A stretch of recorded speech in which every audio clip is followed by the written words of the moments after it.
Okay, we're out here in the shop again tonight, getting a little prep work done.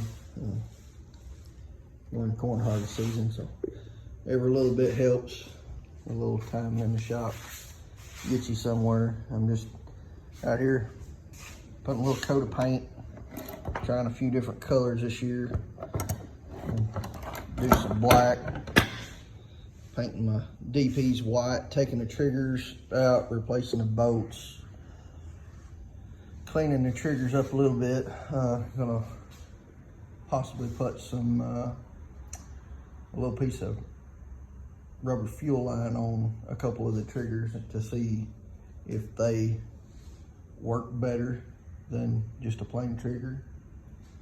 And seeing first there, using the Rust-Oleum camouflage ultra flat olive grab on some of these snares. This is just the first coat. It's took the shine out of them pretty good. I'll probably put one more coat on these on this side and then flip them and repaint them again tomorrow. But it don't, you know, as long as you can find some flat brown, white, well, the white can be gloss, any kind of, you know, cheap flat black paint. You don't have to buy the, obviously you ain't gonna buy this name brand stuff. I'm probably gonna paint, probably gonna get some, probably some khaki tan or something to that effect, and paint some of these RBGs up a couple different colors. We're just trying to figure out what's gonna work better this year, seeing the prices are down. Still gotta catch the coons. Landowners are after me to catch more coons, so I'm gonna set more traps for those this year. Got some guys that's wanting me to do some predator control on a couple pieces of ground, along with trapping the beaver out of there. But I guess we'll see what happens once we get closer to season. Hopefully I'll get a lot of this stuff prepped up, ready to go. Got to build some stands for the RBGs, or possibly probably gonna buy some to save me a heartache for this year, but buy some of the V stands from Jeff Dunlap. They build them for these round RBGs.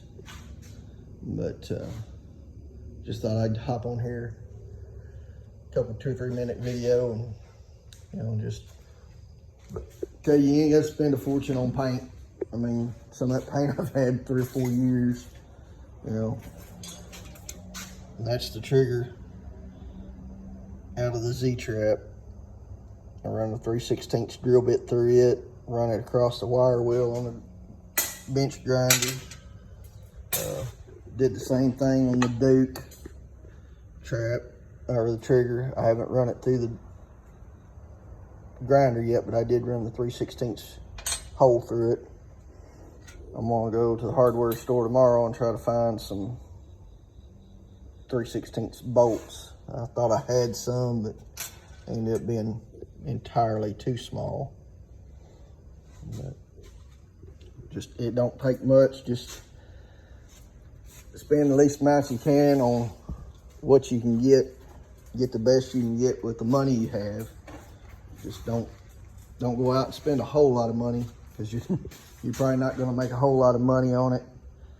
You know,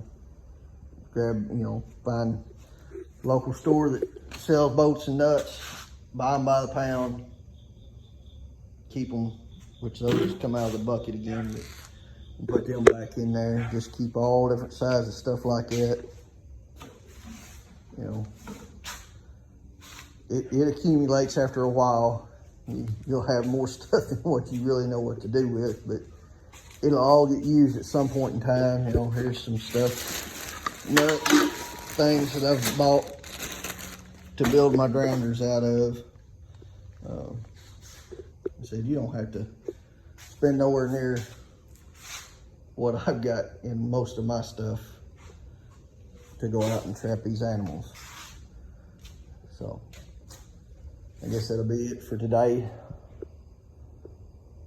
We'll catch back up with you in the next day or two with another video. Hopefully I'll get the call to go do the squirrel job in town here in the next week or so. So I'll definitely post that when I go out to do that, because we're probably gonna end up building a few excluders to put across the hose to let them out, not let them back in out of that wire there.